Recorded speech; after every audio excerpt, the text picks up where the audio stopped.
It's week 3 of the ClothingCAL and today we're crocheting the 2 front panels. Welcome to week 3. Today we're going to crochet the front panels.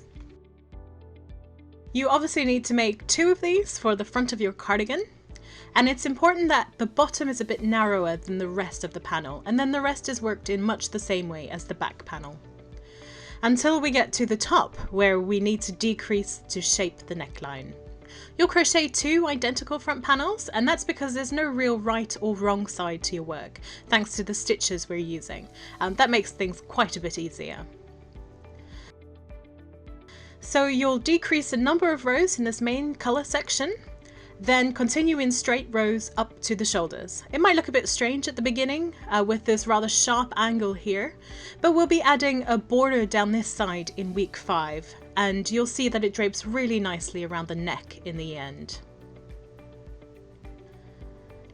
Today we begin at the bottom with the ribbing, just as we did for the back panel, and you begin it in exactly the same way too. So chain 9 for the foundation chain here. Work 8 single crochets back, and then continue 8 single crochets in the back loops only in each row, back and forth. As I said last week, make sure you count your stitches as you work and always have 8 stitches in each row. You want to have a nice straight border instead of a skew one. Once you've crocheted the ribbing, turn it a quarter turn and work a row of single crochet into the side of your border, and then continue with the V-stitch for the main part of your panel. Make sure that you end up with the correct number of stitches for your size. So this is a size extra small, so I have worked 27 single crochets along here. As you work up the panel, change colours as before. So the first 4 rows in the darkest colour, then 1, 2, 2, 1, 6 rows in the lighter colour, then 1, 2, 2, 1, then finally just the main colour by the neckline. I'm going to show you how to crochet the neckline. The decreases can sometimes be a bit confusing. This here is my first front panel, so I'm just going to get my second front panel now. As you can see, I still have all my ends to weave in, but here I've completed the rib border at the bottom, and I've crocheted through all the colour changes, and for size extra small you need to crochet 2 full rows in the main colour before decreasing.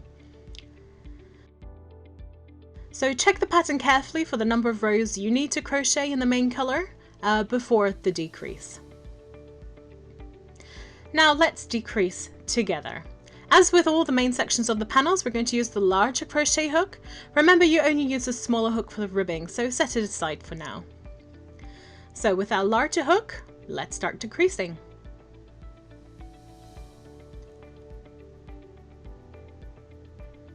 I finished the 2 rows of the main colour that I need for size extra small, and now I need to work 2 turning chains, and then I'm going to turn my work. Our decreases are all going to be worked on this side of the panel, so begin in the last double crochet of the previous row. That's this one here, and you work a double crochet. But do not finish it off. Leave the last 2 loops on your hook, then insert your hook in the middle of the V-stitch for the next double crochet.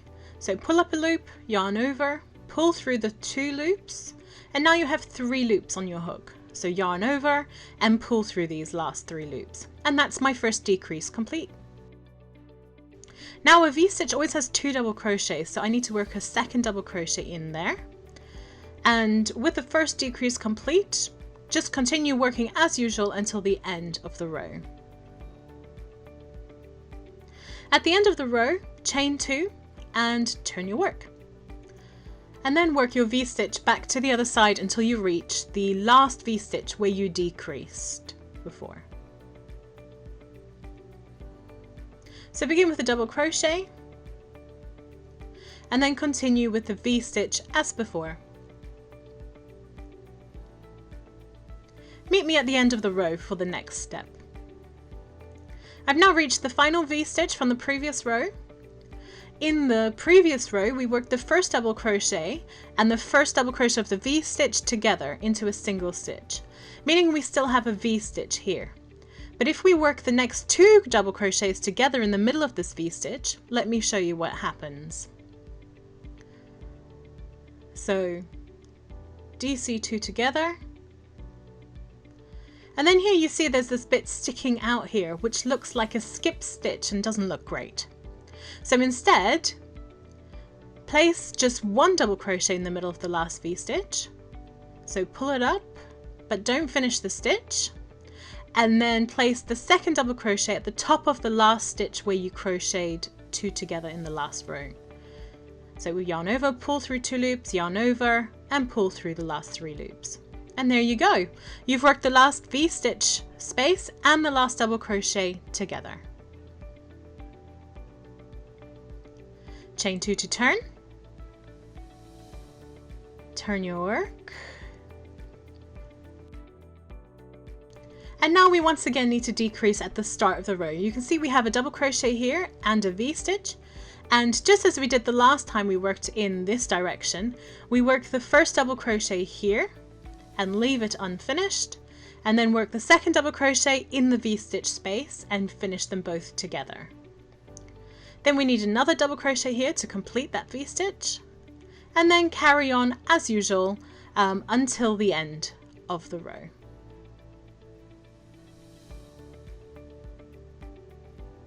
Finish the row with a double crochet, then chain 2 and turn your work. I'm going to show you one last time how to decrease on this side of your work. You do it just as we did the last time we worked on this side. So you work your V-stitch until the last V-stitch at the end of the row. We once again have to work 2 double crochets together here at the end, 1 in the middle of the V-stitch, and to prevent a jagged edge, we place the 2nd one in the last stitch. So yarn over, insert in the V-stitch space, pull up a loop, yarn over and pull through 2 loops, yarn over, insert in the top of the last stitch, pull up a loop, yarn over, pull through 2 loops, yarn over, and finally pull through the last 3 loops on your hook. You've now decreased in each of these 4 rows, so 1, 2, 3, 4, and continue working your decreases until you have the same number of V-stitches across the row as you do at the shoulder on your back panel. So you have 2 double crochets, 1 on each side. So that's 1 double crochet, 1, 2, 3, 4, 5, 6, 7, 8, 9, 10 V-stitches, and 1 more double crochet. I need to keep decreasing until I have 8 V-stitches per row with 1 double crochet on both sides. From that point, I need to continue working straight up to the shoulders, and it should look nice and straight like this.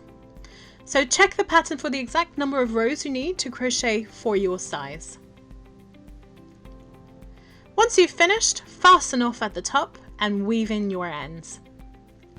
We've left a long tail on the back panel for sewing the shoulder seam, so we don't need another one here. So there you go.